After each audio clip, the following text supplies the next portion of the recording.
Ciao e benvenuto in questo nuovo video. Oggi andremo a vedere come sostituire la vaschetta di espansione del liquido di raffreddamento, perché come puoi notare in questo caso c'è una fuoriuscita di liquido, molto probabilmente dovuta a una piccola crepa che si è venuta a formare sul bordo della vaschetta.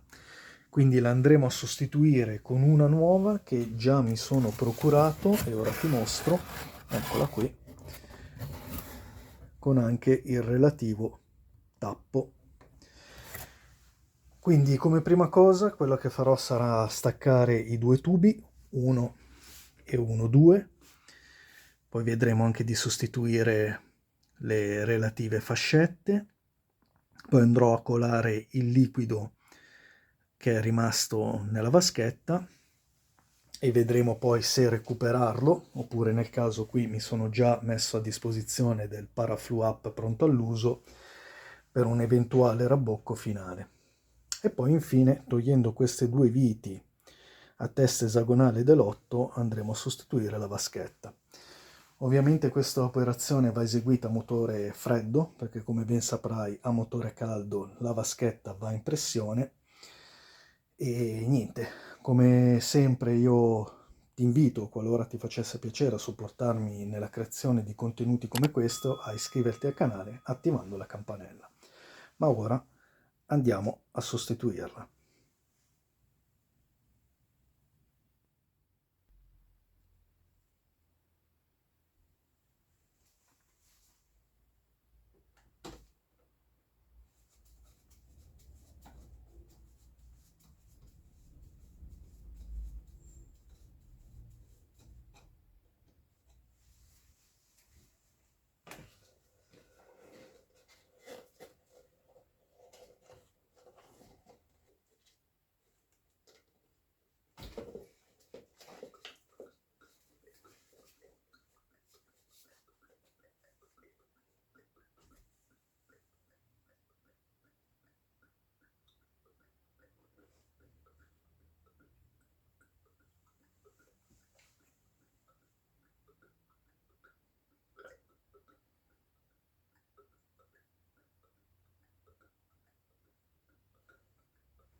E così la vaschetta l'abbiamo montata. Come potete notare, ho sostituito anche le due fascette con delle fascette nuove con la vite.